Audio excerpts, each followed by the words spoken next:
अल्लाह के नबी, अल्लाह के महबूब सल्लल्लाहु ताला अलैहि वसल्लम को ढूंढ रही है। हजरत आदम अलैहिस्सलाम वहां से चलेंगे, सरकार की बारगाह में हाजिर होंगे, अर्ज करेंगे ए अल्लाह के महबूब, ए अल्लाह के पैगंबर, ए अल्लाह के नबी, क्या आपको खबर नहीं है आपके एक उम्मती को आज हश्र के मैदान में अल्लाह के अजाब के फरिश्ते जहन्नम की तरफ लेकर जा रहे हैं। सरकार मचल जाएंगे। अल्लाहु अकबर। सरकार को अपनी गुनहगार उम्मत का कितना ख्याल है। सरकार हजरत आदम अलैहिस्सलाम से सुनेंगे कि आपके एक उम्मती को अजाब के फरिश्ते जहन्नम की तरफ लेकर जा रहे हैं। सरकार मचल जाएंगे, दौड़े हुए उन फरिश्तों की जानिब आएंगे जो इस उम्मती को अजाब की तरफ लेकर चल रहे होंगे। मेरे आका इरशाद फरमाएंगे ए फरिश्तों ठहर जाओ, फरिश्तों ठहर जाओ, फरिश्तों रुक जाओ। फरिश्ते ठहर जाएंगे। हजरात गौर करें, अल्लाह ने अपने महबूब को क्या इख्तियार अता फरमाए हैं। अल्लाह ने अपने महबूब को क्या शान, क्या मकाम, क्या मर्तबा अता फरमाया है। अल्लाह ने अपने महबूब को कैसी ताकत, कैसी पावर, कैसी कुव्वत अता फरमाई है। सरकार मैदान हश्र में अजाब के फरिश्तों से कहेंगे ए फरिश्तों ठहर जाओ, मेरे उम्मती को छोड़ दो। अब फरिश्तों को ये हिम्मत व मजाल ना होगी जो मेरे नबी के हुक्म को टाल दें। अज़हान को करीब लाएं, अज़हान को करीब लाएं और मेरी गुफ्तगू को, मेरे जुमलों को अपने दिल की तख्ती पर नोट करने की कोशिश करें। अल्लाह के महबूब फरमाएंगे ए फरिश्तों ठहर जाओ, फरिश्तों रुक जाओ। अब फरिश्तों को ये हिम्मत व मजाल ना होगी जो अल्लाह के महबूब के हुक्म को टाल दे, इसलिए कि फरिश्ते जानते हैं जो रसूलुल्लाह की तबीयत हो जाती है वही खुदा की मशीयत हो जाती है। बेशक बेशक, सुभान अल्लाह, बेशक। फरिश्ते ठहर जाएंगे। सरकार फरमाएंगे ए फरिश्तों ये बताओ मेरे इस उम्मती को कहां लेकर जा रहे हो। फरिश्ते अर्ज करेंगे ए अल्लाह के महबूब, अल्लाह के नबी, हम आपके इस उम्मती को मीज़ान अमल पर लेकर गए, इसके गुनाह और नेकियों का वजन किया, गुनाह ज्यादा थे, नेकियां कम थी, इसके गुनाहों की वजह से हम इसे अजाब की तरफ, जहन्नम की तरफ लेकर जा रहे हैं।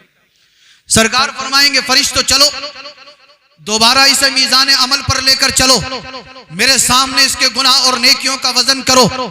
फरिश्ते इस शख्स को अल्लाह के महबूब के कहने के मुताबिक, इसलिए कि फरिश्ते जानते हैं जो रसूल का हुक्म होता है वही खुदा का हुक्म होता है, जो रसूल की रजा होती है वही रब की रजा होती है। रसूल वही करते हैं जो अल्लाह की रहमत चाहती है, रसूल वही काम का हुक्म देते हैं जिसमें अल्लाह की रजा होती है। सरकार फरमाएंगे फरिश्तों मेरे उम्मती को दोबारा मीज़ान अमल पर लेकर चलो। फरिश्ते जो है इस शख्स को दोबारा मीज़ान अमल पर लाएंगे। सरकार फरमाएंगे मेरे सामने इसके गुनाह और नेकियों का वजन करो। सुभान अल्लाह। फरिश्ते इसके गुनाह और नेकियों का वजन करेंगे।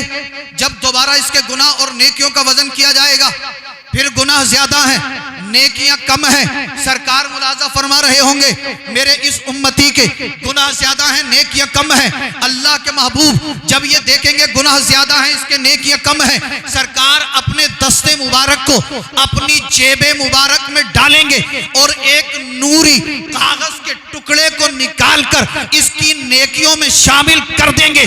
तवज्जो फरमाएं, गौर करें, इधर सरकार ने अपने दस्ते मुबारक से, अपनी जेबे मुबारक से एक नूरी कागज के टुकड़े को निकाला, इसकी नेकियों में शामिल कर दिया। ये कागज का टुकड़ा जैसे ही इसकी नेकियों में शामिल हुआ, गुनाह मिट गए, नेकियां ज्यादा हो गई। अहले महशर पुकार उठे, कामयाब हो गया, बच गया। ये शख्स कहेगा ए लोगों सुनो, बचा नहीं हूं, मुझे तो मेरे नबी ने बचा लिया है। जी बेशक, सुभान अल्लाह। नारे तकबीर, नारे रिसालत, नारे हैदरी, मसलके इमाम आज़म फैज़ान आला हजरत, नारे तकबीर, नारे रिसालत। सरकार ने अपने दस्ते मुबारक को अपनी जेबे मुबारक में डाला, एक नूरी कागज का टुकड़ा निकालकर इसकी नेकियों में शामिल कर दिया। अल्लाहू अकबर, इधर ये कागज का टुकड़ा इसकी नेकियों में शामिल हुआ, उधर अल्लाह ने इसके गुनाहों को मिटा दिया। इसकी नेकियों का वजन ज्यादा हो गया। महशर में शोर बरपा होगा। अहले महशर कहेंगे बच गया, कामयाब हो गया। ये कहेगा लोगों बचा नहीं हूं, मुझे तो मेरे नबी ने बचा लिया है, मुझे तो मेरे आका ने, मेरे दाता, मेरे मावा, मेरे मलजा ने, मुझे तो मेरे पैगंबर ने बचा लिया है। अल्लाहू अकबर, ये सरकार की बारगाह में अर्ज करेगा आका जिंदगी भर गुनाह पे गुनाह करता रहा, आपकी गुनाह किए, सरकार मैदान हश्र में आया, गुनाहों की सबब जहन्नम में जाने वाला था, आपने मेरी खबर फरमाई, सरकार आप मुझे मीज़ान अमल पर दोबारा लेकर आए, मेरे गुनाह और नेकियों का वजन किया गया। आका जब दोबारा मीज़ान पर अमल किया गया तब भी गुनाह ज्यादा थे, नेकियां कम थी, लेकिन आपने एक छोटा सा कागज का टुकड़ा मेरी नेकियों में शामिल किया, जिसके सबब अल्लाह ने मुझे जहन्नमी से जन्नती बना दिया। ए मेरे आका, ऐसा इस कागज के टुकड़े में क्या था जो अल्लाह को इतना पसंद है कि अल्लाह ने इस कागज के टुकड़े की बरकत से मुझ जैसे आसी के गुनाहों को माफ करवा दिया। जब ये उम्मती सरकार की बारगाह में अर्ज करेगा, ए रब के महबूब, रब के पैगंबर, ए अल्लाह के महबूब, ए मेरे आका, इस कागज के टुकड़े में ऐसा क्या लिखा हुआ था, इसके अंदर क्या था? सरकार फरमाएंगे, अब आप तवज्जो रखें, अल्लाहू अकबर, सरकार फरमाएंगे, ए मेरे उम्मती सुन, ए मेरे उम्मती सुन, ए मेरे गुलाम सुन, ए मेरे उम्मती सुन, तूने एक महफिल में बैठकर, जिक्र पाक की महफिल थी, अल्लाह का और मेरा जिक्र हो रहा था, एक आलिम रब्बानी खुदा और मुस्तफा का जिक्र कर रहा था, उसने तकरीर शुरू करने से पहले मुझ पर दुरूद पाक पढ़वाया था। बोलो यार सुभान अल्लाह, सुभान अल्लाह। तूने एक मजलिस में, एक महफिल में बैठकर एक आलिम रब्बानी के कहने से अकीदत, मोहब्बत, खुलूस के साथ मुझ पर दुरूद पाक पढ़ा था। ए मेरे उम्मती सुन, फरिश्तों ने नूर के कलम से नूर के कागज पे लिखकर नूर की थाली में सजाकर उस दुरूद पाक को मेरी बारगाह में पेश कर दिया था। आज मैंने उसी दुरूद पाक को तेरी नेकियों में शामिल कर दिया।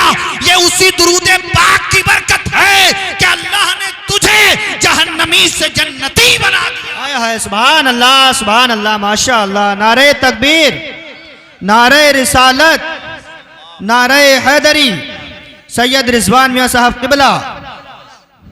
हजरात, यकीनन हश्र के दिन इंसान एक एक नेकी को तरसेगा और आलम यह होगा कि मां नेकी नहीं देगी, बाप नेकी देने से इनकार कर देगा, औलाद नेकी देने से इनकार कर देगी। अइज़्ज़ा अहिब्बा अल मुख्तसर, ये कि दोस्त अहबाब नेकियां देने से इनकार कर देंगे। अब वहां पर तो नेकी मिलेगी नहीं, अब नेकियां हमें इसी दुनिया में रहकर करनी है। अल्लाह ने आपको नेकी के मामले में, अमल के मामले में इख्तियार दिया है। आप चाहे तो गुनाह कर लें, आप चाहे तो अपनी जिंदगी को अल्लाह और उसके रसूल की इताअत में गुजारें, ये आपकी मर्जी, आपके ऊपर डिपेंड करता है। बहरहाल मेरी गुफ्तगू आगे हो गई। आपने मुलाहजा फरमाया कि अल्लाह ने एक गुनाहगार शख्स को दुरूद पाक की बरकत से जहन्नमी से जन्नती बना दिया, इसलिए कि हश्र के दिन तो अल्लाह की रहमत बहाना तलाश करेगी, बहाना तलाश करेगी। मगर मेरे भाई याद रखना, कहीं ऐसा ना हो हश्र में आने से पहले अगर कब्र में अजाब हो गया तब क्या करोगे? अगर कब्र में अल्लाह ने अजाब के अजदहे भेज दिए फिर क्या करोगे? कब्र में अजाब के बिच्छू मुसल्लत कर दिए तब क्या करोगे? अगर कब्र में हशरातुल अर्द पैदा हो गए तब क्या करोगे? और आप जानते कब्र में जब इंसान होता है तो उसके अंदर इतनी ताकत भी नहीं होती कि वो अपने जिस्म को हरकत भी दे सके, अपने जिस्म से मक्खी नहीं उड़ा सकता, अपने जिस्म से कोई कीड़ा दूर नहीं कर सकता। लेकिन हजरात, हर एक किसी की कब्र में अजाब नहीं होता, हर एक किसी की कब्र में सख्ती नहीं होती, हर एक किसी की कब्र तंग नहीं होती। कब्र तंग उन लोगों की होती है जो जिंदगी में नमाजें नहीं पढ़ते, कब्र तंग उन लोगों की होती है जो दुनिया में रहकर अल्लाह और उसके रसूल की नाफरमानियां करते हैं, कब्र तंग उन लोगों की होती है जो सुन्नत मुस्तफ़ा पर अमल नहीं करते। अल मुख्तसर, ये मुझे कह लेने दो, दुनिया में रहकर कब्र तक उन लोगों की होती है जिनकी जिंदगी अल्लाह और उसके रसूल की नाफरमानियों में गुजरती है। और सरकार फरमाते हैं कि जब इंसान इस दुनिया से जाता है ना, मौत आ जाती है, तो फिर वो तमन्ना करता कि काश अल्लाह मुझे दुनिया में भेजे, मैं दोबारा दुनिया में जाऊं, अल्लाह की इबादत करूं। इंसान तमन्ना करता मैं दोबारा दुनिया में जाऊं, अल्लाह की इताअत फरमा बरदारी करूं। मगर आप जानते हैं कि दोबारा दुनिया में आने का मौका नहीं मिलता। और हमारे नबी हमारे ऊपर इतने मेहरबान हैं, अल्लाह अकबर। हम जैसे गुनहगारों के लिए मगफिरत की दुआ, हम जैसे गुनहगारों के लिए अल्लाह अकबर। सरकार पैदा हुए रब्बे हबली उम्मती की सदाएं, कभी गारे हिरा में जाकर नोकीले पत्थर पे अपनी पेशानी को रखकर दुआ करते, रब्बे हबली उम्मती, रब मेरी उम्मत को मेरे हवाले कर दे। अल्लाह अकबर। कई कई दिन तक कुछ नहीं खाते, कई कई दिन तक सजदे करते, कहते रब्बे हबली उम्मती। और तो और मेरे नबी पूरी पूरी रात जागते, कयाम पर कयाम, रुकू पर रुकू, सजदे पर सजदा करते, रब्बे हबली उम्मती की सदाएं बुलंद करते। ए रब मेरी उम्मत को मेरे हवाले कर दे, ए रब मेरी उम्मत को मेरे हवाले कर दे। आज एक हम हैं, शादी हमारे यहाँ पर हो, हम नबी की सुन्नत को भूल जाते हैं। खुशी का मौका हमारे यहाँ पर हो, हम नबी की सुन्नत को भूल जाते हैं। कोई खुशी का मौका हो, खुशी की तकरीब हो, हम नबी की सुन्नत को भूल जाते हैं, नबी की मोहब्बत को भूल जाते हैं। आप कहोगे सैयद साहब क्या कह रहे हो? हम तो नबी की सुन्नत पे अमल करते हैं। निकाह करना नबी की सुन्नत है। हम शादी करते हैं, अपनी बेटी और बेटे का निकाह पढ़वाते हैं, सुन्नत के मुताबिक करते हैं। तो मैं आपसे कहना चाहता हूं कि हमारी शादियों में सिर्फ निकाह ही एक ऐसा अमल रह गया जो सुन्नत के मुताबिक है। बाकी मंडे वाले दिन से जब खुराफात शुरू होती है तो शादी के कई दिन बाद तक वो खुराफात चलती रहती है। मंडे वाले दिन खाना चल गया, खाने के साथ साथ लड़कों ने डीजे का इंतजाम कर लिया। 12 बजे 1 बजा डीजे बजा मंगाया गया, 2 बजे तक 3 बजे तक 4 बजे तक डीजे के कूदते फानते रहे। सुबह को फजर की नमाज नहीं पढ़ी, पता लगा सुबह को लड़का दूल्हा बनने वाला है। अब नमाज पढ़ना तो फजर की नमाज नहीं पढ़ी, ईशा की नहीं पढ़ी थी, पूरी रात डीजे बजाया, फजर की नहीं पढ़ी, सुबह को बाजे वालों को बुला लिया। अब बाजे वालों ने बाजा बजाया, दूल्हा बनकर जो थे ये ससुराल में गए। अच्छा, बाज लोगों तो माज़अल्लाह निकाह को भी नहीं छोड़ रहे। निकाह का टाइम होता, कैमरा तैयार, निकाह का टाइम हुआ, गोले छोड़ने शुरू कर दिए। आप मुझे बताइए, एक तरफ आप नबी की सुन्नत अदा कर रहे हैं और दूसरी तरफ नबी की शरीयत का खून कर रहे हैं। मंडे वाले दिन से गाना बजाना शुरू, लड़का बारात लेकर जा रहा है, गाना बजाना शुरू, निकाह हुआ, गोले छोड़े गए, वीडियो बनाई गई। उसके बाद एक चीज और बीच में रह गई, वो भी बता दूं। आजकल जब होटलों में बारात जाती है तो हजरत हालत क्या, लड़का जब जाएगा उसके साथ उसके दोस्त होंगे, चंद जवान कुआरी लड़कियां आएंगी और वो उस लड़के का और उसके दोस्तों का इस्तकबाल कर रही हैं, स्वागत कर रही हैं। माज़अल्लाह, बारात इधर आई, उधर इन लड़कियों ने, इन बहनों ने, इन बेटियों ने अजनबी लोगों का स्वागत करना शुरू कर दिया। मैरिज हॉल के दरवाजे पे खड़ी होती हैं, पता कर रही हैं कि लड़का कब आने वाला, दूल्हा कब आने वाला। अभी तो दूल्हा भी अजनबी है, इसलिए कि उसका भी निकाह नहीं हुआ है, अभी तो वो भी गैर महरम है, उससे पर्दा करना वाजिब है, जरूरी है। अब ये इंतजार में खड़ी हैं कब दूल्हा आए, उसके दोस्त आए, हम उसका इस्तकबाल करें। हाथ में थाली है, उसमें फूल हैं। मैं आपसे पूछना चाहता हूं, आप मुझे बताएं, एक मुसलमान के लिए इससे बड़ी बेगैरती की बात और क्या हो सकती है कि वो अपनी जवान बहन, जवान बेटी को अजनबी मर्दों के लिए स्वागत करने के लिए भेज दे। उधर दूल्हा आया, लड़के आए, इन अजनबी लड़कियों ने स्वागत करना शुरू कर दिया। मैं कहा, ए मुसलमान, तेरी गैरत कहां गई? अगर तुझे स्वागत ही करना था, अपनी बहन को, अपनी बेटी को पर्दे में रखता, तू खड़ा हो जाता, इधर लड़का आता, तू कुरान पढ़ता, दुरूद पढ़ता, अल्लाह से रहमत की मगफिरत की दुआएं। मगर नहीं, खुद नहीं जाएगा, खुद नहीं जाएगा, अपनी बहनों को, अपनी बेटियों को भेज दिया। और शादी के मौके पर तो ऐसी ऐसी औरतें बेपर्दा घूमती हैं जिनका दामन कभी किसी गैर मर्द ने ना देखा। जिन घरों में हजरत कभी कोई नहीं जाता, जिन घरों की औरतें कभी बेपर्दा नहीं निकलती, जब शादी का दिन आता है, शादी का मौका होता ना, तो ये बहनें बेटियां भी, बूढ़ी से बूढ़ी औरत, बिल्कुल गले में दुपट्टा पड़ा होगा, टाइट कपड़े पहने होगी, फुल मेकअप। अब शादी का दिन है, कोई पर्दा नहीं। हमने शादी जिसके घर थी उससे कहा, भाई आपने शादी से पहले ही डीजे बजाया, बारात वाले दिन आपने बाजा बजाया, निकाह जब हुआ आपने गोले छोड़े, वीडियो बनाई, और तो और जब दूल्हा और उसके दोस्त जवान जवान लड़के, उसमें कुछ ना जाने कितने कितने बेगैरत होते। इससे ज्यादा मेरी ज़बाने अदब कुछ कहने से कासिर है, इससे ज्यादा मैं कुछ नहीं कह सकता। आप खुद समझदार हैं। आप सोचें, अगर आपके घर में कोई बिना आवाज दिए कोई गैर मर्द आ जाता है, आप उससे लड़ने और मरने के लिए तैयार हो जाते हैं। तेरी हिम्मत कैसे हुई? हमारा पर्दे वाला घर है, हमारी जवान बहन घर में रहती है, तू बिना आवाज दिए हमारे घर में क्यों आ गया?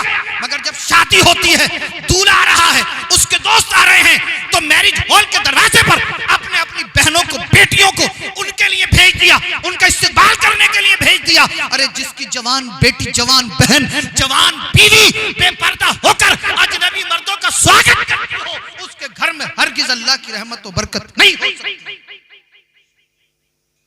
स्वागत हो रहे हैं साहब, स्वागत। और यहीं तक नहीं है, इधर स्वागत हुआ, निकाह पढ़ा दिया। अब निकाह के बाद सलामी हो रही है भैया। सलामी में लड़का बैठा, अगर कोई बड़े मियाँ सलामी में साथ में जाना चाहें तो लड़के गए, बड़ा मियाँ तुम्हारा क्या काम है, आप क्या करोगे सलामी में? अब सलामी में बैठे हैं ये चार लफंडर दूल्हा के साथ में, बहनें आ रही हैं, बेटियां आ रही हैं, मिठाई खिलाई जा रही है, वो उसके मुंह में रख रही है, कभी हाथ खींचती है, कभी हाथ आगे बढ़ाती है। अरे यार गैरत सो गई, हमीयत मर गई। जरा याद करो, आज आपके यहाँ पर नई शादी नहीं हो रही है, आज आपके यहाँ पर नया निकाह नहीं हो रहा है। अरे मेरे नबी ने भी अपनी बेटी का निकाह किया था। अल्लाह अकबर। मेरे नबी के दरवाजे पर बड़े बड़े तकवे वालों के, बड़े बड़े परहेजगारों के पैगाम आए थे। मेरे नबी ने अपनी बेटी के निकाह के लिए अगर किसी को तजवीज फरमाया तो वो मौला कायनात अली मुश्किल कुशा की जात। जी सुभान अल्लाह, सुभान अल्लाह, माशाअल्लाह। कौन अली? वो अली जिसका मकाम और मर्तबा अगर आपको पूछना हो, जिसके मकाम और मर्तबे को मालूम करना हो, तो मेरे नबी की हदीस पढ़ लेना। मेरे आका इरशाद फरमाते हैं, मन कुन्तु मौलाहु व अलीजुल मौलाहु, जिसका मैं मौला हूं उसका अली मौला है। जी बेशक, सुभान अल्लाह। नारे तकबीर, नारे रिसालत, नारे हैदरी, सैयद रिजवान मियां साहब किबला, नारे तकबीर, नारे रिसालत। आज हम कह रहे हैं हम अली वाले हैं, आज हम कह रहे हैं कि हम नबी वाले हैं, आज हम कहते हैं हम मुस्तफ़ा वाले हैं। ए मेरे भाइयों, जब अली की मोहब्बत कहाँ जाती है? जब आप अपने बेटे भाई अपनी शादी में डीजे बजाते हो, उस वक्त अली की मोहब्बत कहाँ चली जाती है? जब आप अपनी बहनों को मैरिज हॉल के दरवाजे पर अजनबी लोगों के स्वागत के लिए खड़ा कर देते हो, उस वक्त अली की मोहब्बत कहाँ जाती है? जब हमारी शादियों में तमाम खुराफातें और माज़अल्लाह गैर शरई रस्में होती हैं, उस वक्त अली की मोहब्बत कहाँ चली जाती है? अरे वो अली जिस वक्त मेरे नबी ने अली का निकाह पढ़ाना चाहा, अपनी बेटी के पास गए और फरमाया, बेटी फातिमा, मैं ये चाहता हूं कि मैं तुम्हारा निकाह हजरत अली के साथ पढ़ा दूं। सुभान अल्लाह, सुभान अल्लाह। बेटी फातिमा, मैंने तुम्हारे निकाह के लिए अली को चुन लिया है। ए बेटी फातिमा, मैं ये चाहता हूँ कि मैं तुम्हारा निकाह हजरत अली के साथ कर दूं, क्या तुम्हें मंजूर है? मैं 400 मिसकाल चांदी महर के इवज आपका निकाह जो है ए बेटी अली के साथ मुकर्रर कर चुका हूँ। खातून जन्नत ने अर्ज की, बाबा जान मुझे अली मंजूर है, मुझे अली मंजूर है। तवज्जो फरमाए, खातून जन्नत फातिमा ज़हरा ने कहा, बाबा मुझे अली मंजूर है, मगर 400 मिसकाल चांदी महर मंजूर नहीं है। अल्लाह।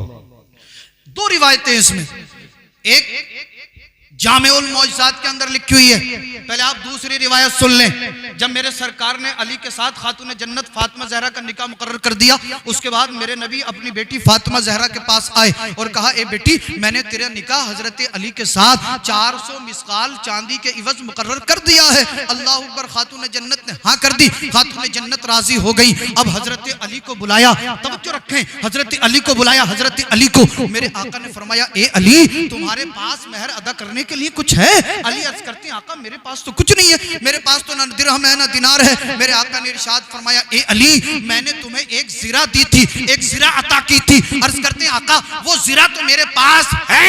मेरे आका ने इरशाद फरमाया ए अली जाओ उस ज़िरा को बाजार में बेच दो और महर का इंतजाम करो। आय है सुभान अल्लाह सुभान यार अली अल्लाह के नाम पर मचल कर बोलो सुभान अल्लाह सुभान अल्लाह। हजरत अली है, अली सरकार फरमाते हैं ए अली उस ज़िरा को बाजार में बेच दो और महर का इंतजाम करो।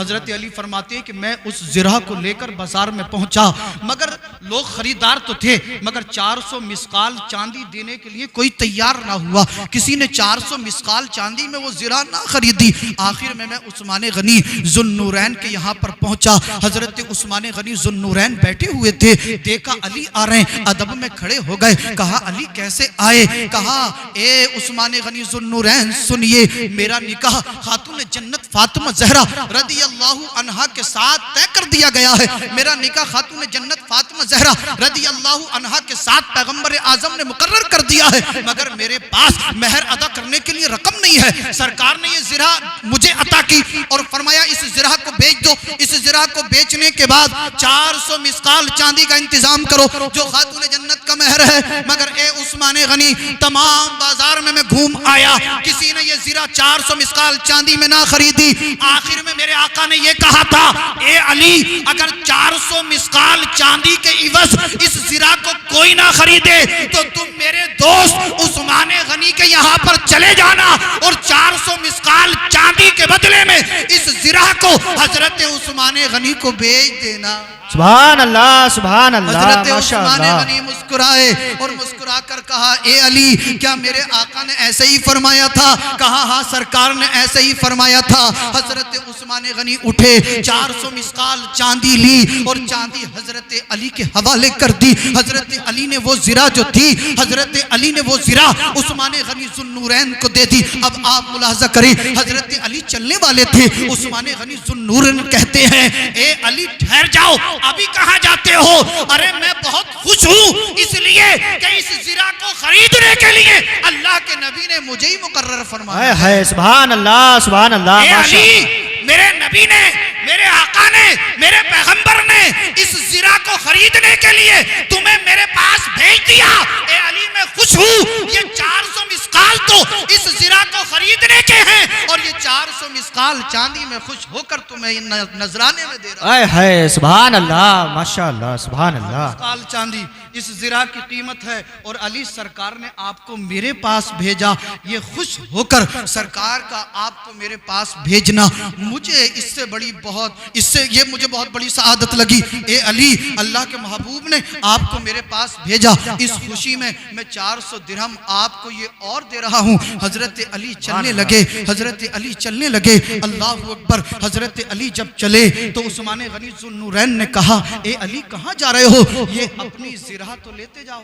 है सुभान अल्लाह सुभान अली ज़िरा तो लेते जाओ। अली मचल गए, अर्ज करते हैं ए उस्मान गनी ज़ुन्नूरैन क्या अब आप इस ज़िरा को नहीं खरीदेंगे? क्या बेफासिद हो गई? हजरत अली ने जब इतना कहा उस्मान गनी ज़ुन्नूरैन कहते हैं ए अली 400 मिसकाल चांदी मैंने आपको इस ज़िरा की कीमत दी और सरकार ने आपको मेरे पास भेजा। खुश होकर मैंने आपको 400 मिसकाल चांदी और दी और ये ज़िरा मैं आपको इसलिए दे रहा हूँ इसलिए कि आप दूल्हा बनेंगे, आपका निकाह होने वाला है और जब निकाह होता है तो दोस्त दोस्त को नजराना देता है, तोहफा देता है और ये ज़िरा सरकार की है। इससे ज्यादा अजमत वाली चीज मेरे नजदीक और कोई नहीं है। ए अली ये ज़िरा मैं तुम्हें निकाह के नजराने में पेश कर रहा हूँ। सुभान अल्लाह माशाअल्लाह। ये ज़िरा मैंने खरीद ली, अब मेरी हो गई, अब मैं ये अपनी तरफ से तुम्हें निकाह के बाद तोहफा दे रहा हूँ। सुभान अल्लाह माशाअल्लाह। और मेरी तरफ से आप पहले ही तोहफा कबूल फरमा लें। सुभान अल्लाह। अब हजरत अली आए, सरकार की बारगाह में 400 मिसकाल चांदी पेश करी। खातून जन्नत का निकाह कहाँ हुआ मालूम है? मेरे नबी ने मस्जिद नबवी शरीफ में बैठकर अपनी बेटी फातिमा ज़हरा रदी अल्लाहु अन्हा का निकाह पढ़ा। सुभान अल्लाह माशाअल्लाह सुभान अल्लाह। आज हम ये सोचते हैं कि हमारी बेटी का निकाह जो है पाक बड़े के सबसे बड़े मैरिज हॉल में हो ताकि पूरी ओबरी में इलाके में मेरा नाम हो जाए। जी बेशक।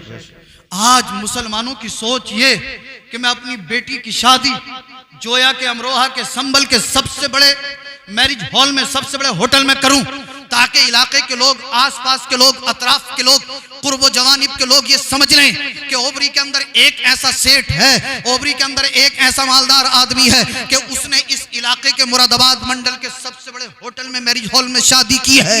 ए मुसलमान, इस झूठी शान का क्या करेगा? अगर तुझे अपनी बहन, अपनी बेटी का निकाह को मुकद्दस बनाना है तो बारात वालों से कह दे कि बारात में चंद लोग आना, और मैं अपनी बेटी का निकाह किसी 5 स्टार होटल में जाकर नहीं करूंगा, बल्कि मस्जिद में बैठकर करूंगा, और मैं अपने नबी की बेटी के निकाह की सुन्नत को जिंदा करूंगा।